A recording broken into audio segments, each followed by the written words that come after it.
What's up, guys, and welcome to the weekly Q&A. This is our first video in the new house.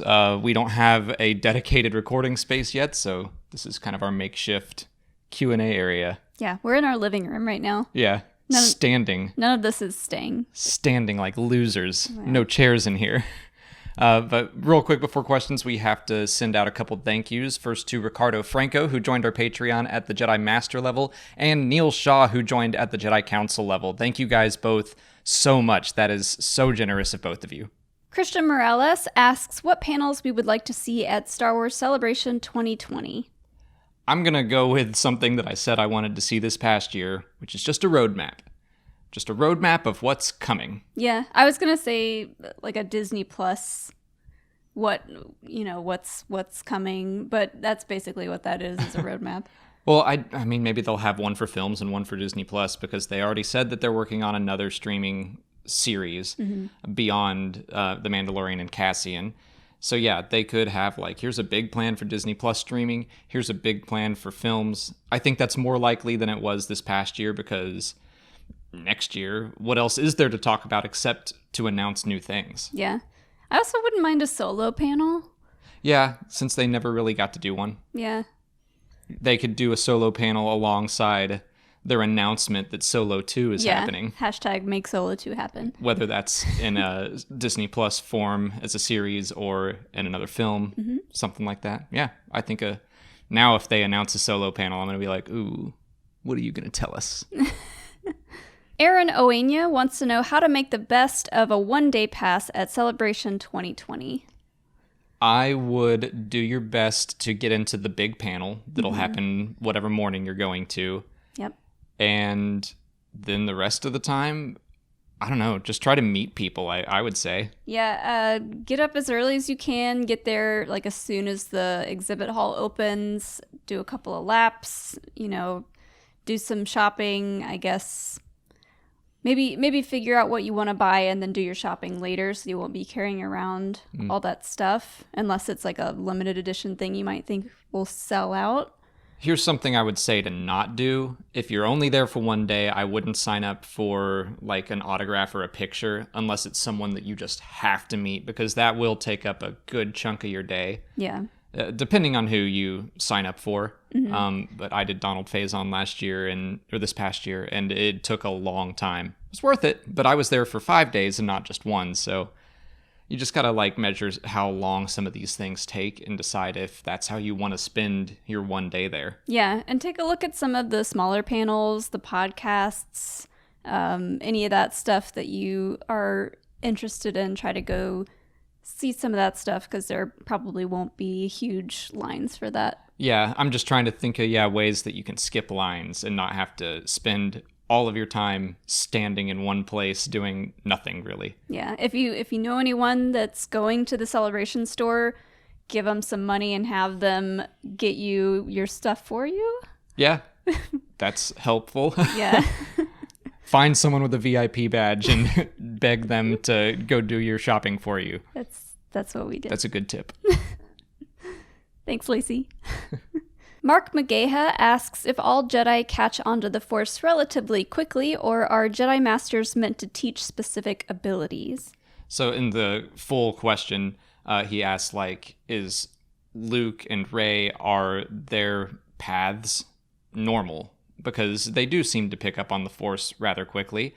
And this question jumped out at me because of something that was said when I was interviewing the developers for Fallen Order. They said basically that if you look in the movies, the Jedi tend to pick up on the Force rather quickly, and Cal is, I guess, kind of the same. He was a Padawan, but as you're going through the game, you're going to pick up on these things, you're going to become stronger and stronger. So, yeah, I am starting to think that maybe the Jedi Masters aren't there to, teach you, this is how you Force pull, this is how you Force push, this is how you mind trick. I think the Masters are there probably more to help with the guidance, the mental, your mindset. This is what being a Jedi is about. Yeah, they're not there so much so to teach you how to use the Force, but more how to control it and how to control your thoughts and your feelings and how to create balance. Yeah. I mean, if you look at like the Clone Wars, we recently watched that episode where the baby is floating a ball.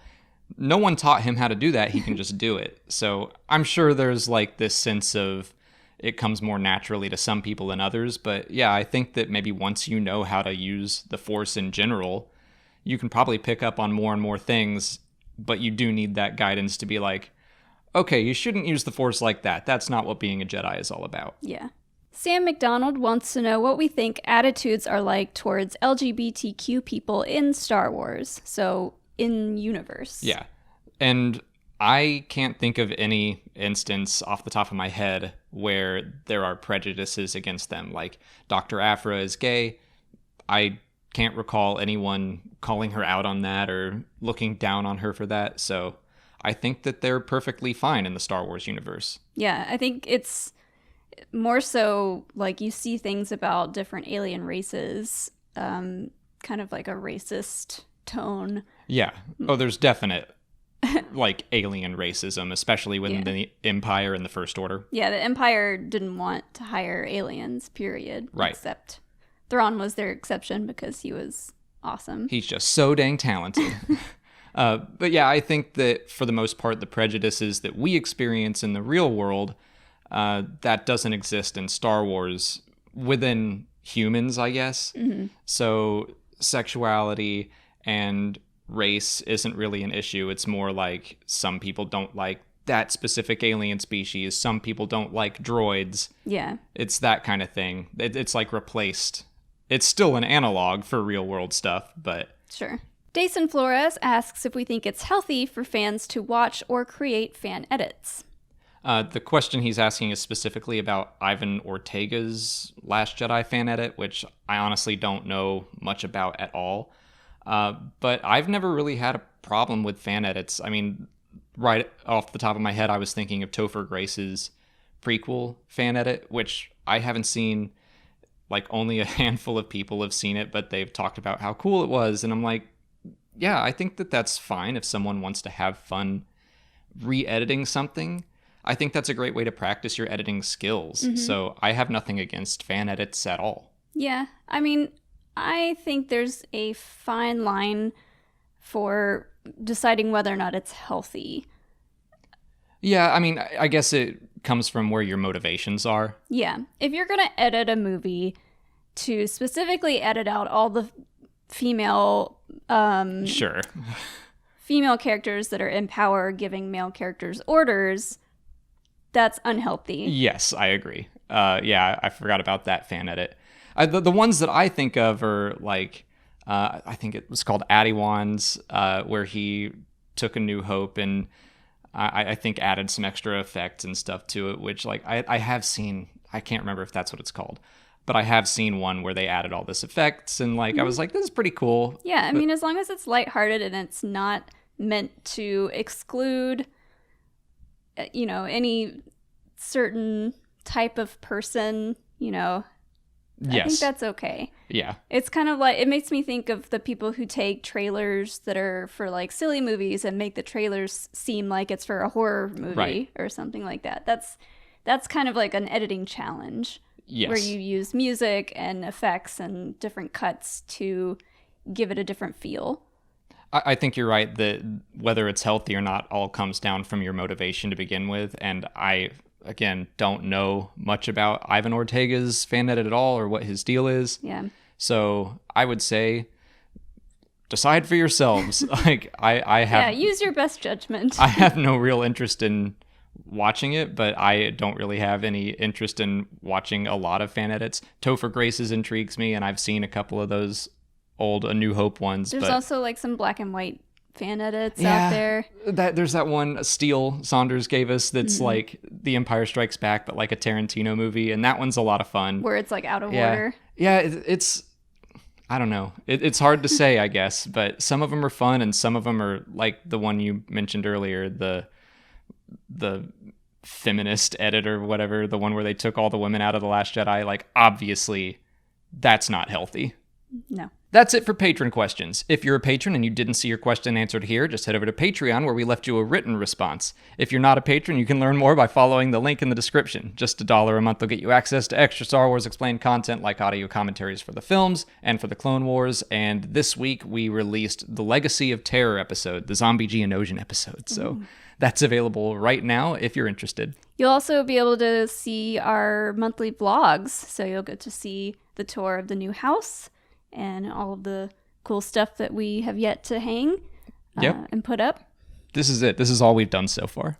On to YouTube questions. Darth Vipera asks what we think of the Comic-Con exclusive cover for Thrawn Treason. I think it's awesome. I love it. It should not be exclusive. Yeah, I love it. All of the exclusives are always like, oh, come on. Looks so cool. Yeah, it's got like, if you haven't seen it, it's Thrawn sitting down and it's a bunch of the other chiss behind him. It's men, it's women, and they're all kind of like in uniform, looking badass. I mean, I'm just excited because the Chiss Ascendancy is this very mysterious place. Even in Legends, they didn't explore it all that often, and I'm always intrigued by it. So to know that we're probably going to get a ton of Chiss characters, that's really exciting. I'm excited for that because the only other Chiss that we've seen prominently is the female Admiral Aralani. Yeah, so obviously the Chiss are pretty open-minded as far as men and women go. She is in that picture that Del Rey said. Yeah. So yeah, she'll be in it again. She's a Legends character who so far has just appeared like at the very end of the first Thrawn book. So I'm excited to see more of her and how the Ascendancy is going to play into this. Yeah. Mordecai wants to know why Darkside users don't just force choke all their opponents in lightsaber battle. So Legends kind of got into this a little bit in the Darth Bane trilogy. They talk about dueling, and one of the first things they learn to do as Force users is to put up like a shield in the Force so that someone would have to break through that, basically, where you couldn't just force choke someone simply. They would have to lower their guard in the Force first, or you'd have to overpower it. Yeah, so you wouldn't be able to force choke someone if they had their quote-unquote shield up. Right. Whether or not that's still true in canon, I mean, you could also just write it off as it's hard to do all of this stuff in the Force while you're fighting. It's just one of those things where, like, the Force takes focus and concentration, and it's hard to maintain that while you're also having a lightsaber fight. So that it could be as simple as that. Yeah. Jedi Spartan 38 asks if we think Fallen Order will have a prologue set during Order 66, or will it start in the Imperial era? I kind of hope we get to see a little bit of Order 66. I don't know if we'll see any main characters from the films, but I think that would be the perfect time for a prologue. Yeah. Because that would be the tutorial while you're still like kind of young Cal, probably set 5 years before the actual game, and you have a lightsaber, and so they're teaching you combat, and you'd be fighting a droid or something, and then you'd probably have to shift and start fighting clones, and the tutorial will get a little harder, but you'll start to learn how to use the Force, and then I assume as the game starts, you don't have your lightsaber anymore because you're trying to hide, and the combat will change a little bit, but they want to at least teach you the basics of combat off the bat. Yeah, there'll probably be a bit of a time jump to where he's trying to fit into normal society, and then, oops, does some Force stuff, and then he's back on the run. But I think it would only make sense to properly set up the story for the game for them to show something for Order 66. It's kind of like, and they said that Metroidvania is a real inspiration for this game. So it's kind of like in Metroid, where you start out and you have all your abilities. Samus has everything in her suit, and then inevitably something happens and she loses all of it. So now you're back to like the basics and you have to regain it. So I could see it being something like that, where you have Force abilities, you have your lightsaber, you have all these things, and then you're like, all right, now you're in hiding, so you don't have that stuff anymore, but you know how to use it for later. EM wants to know why the Death Star shot green lasers if the Kyber crystals that it powered hadn't been bonded by any Jedi. So yeah, if the crystals weren't green, why was it shooting green? I think it's probably more about the energy that's being put into the crystal than it is about the crystal itself. Sure, yeah. I mean, all the bad guy pew-pews. Lasers. That's a technical term, yes. Okay, all the bad guy pew-pews are green, and all the good guy ones are red, except for in the prequels, some are... That's the original trilogy rule. Yeah. Green for TIE fighters, red for rebels. So. Yeah, so I think it was just a decision to be like, this is the bad one. Yeah, I mean, obviously they didn't know about all the Kyber Crystal stuff when they made the first movie, and they were like, green looks cool. Mm-hmm. And then they were like, oh, what if it's powered by Kyber Crystals? And so it's all coming from that. I would just say, it can be a clear crystal. We don't know how the Death Star works exactly. So they're putting some sort of green energy into it. And then it's magnifying it, and it's green when it comes out too. Yeah, green energy. They're very eco-friendly. Yeah. Anthony asks if it's likely we'll see a novel or comic about Palpatine creating Operation Cinder. So far, Cinder's been like this thing where we're learning about it bit by bit. And I think that's probably how it's going to continue going. Yeah. It's mentioned in Alphabet Squadron, and we obviously first learn about it in the Battlefront 2 We first learned about story. it in Shattered Empire. Oh. So like in this comic, and it was just this mentioned thing. And then we didn't know what it was really all about until Aftermath, Empire's End. And then, Battlefront 2 built on it. Now Alphabet Squadron's building on it. The Poe Dameron comics built on it. It's just like, I think we're going to keep getting a little more and a little more. I think we might know everything we need to know about the Emperor and why he made it. Yeah. It's just, he's a petty little jerk. Yeah, I mean, if you want to know a little bit more about it and how, like, all that stuff got started, like, right after the Emperor died, read Alphabet Squadron. It's really good. And I definitely think they're going to talk more about it in the second and third book, because that's going to be a trilogy, right? Yeah, I'm a little bit nervous almost that it's going to end at the Battle of Jakku. Like, book 3 will be the Battle of Jakku. And I guess part of me is like, it'd be cool to learn a little more about it. But also, all those stories I just mentioned have addressed the Battle of Jakku. And I'm like, I think we've learned enough. I'd rather book 3 show us some other battle at the end of Operation Cinder. Yeah. But that we could meet Sloane in one of the Alphabet Squadron books. Yeah. I think it would be cool if book 2 maybe had the Battle of Jakku in it. And then book 3, we went beyond. Yeah. I'd like to see that. But going back to the original question... will we get a book or comic specific about Operation Cinder? I don't think so. But we are learning more and more about what kinds of things Palpatine had set in motion for after his demise. I could see maybe like a Palpatine book happening at some point. That I would love to see. And then we might learn like some of the inspiration for Operation Cinder, where he got the idea. But like I said, I think we probably know his motivations, like that he just wanted to destroy the Empire. Yeah, if he couldn't rule it, no one could. He just wanted to create chaos if and when he died, so that hopefully the Empire stood a chance to become the First Order, I guess. Yeah, to keep what was left of ruling, it. Which they did, sort of. The ones that he let escape, I suppose. Yeah. That's all the time we have for questions today. If you want to leave a question for next week's video, just put it in the comments below or sign up for Patreon to join our weekly Q&A discussion. If you haven't already, please like this video, subscribe to the channel. Follow us on Twitter, Instagram, and Facebook. And as always, thanks for watching, and may the Force be with you.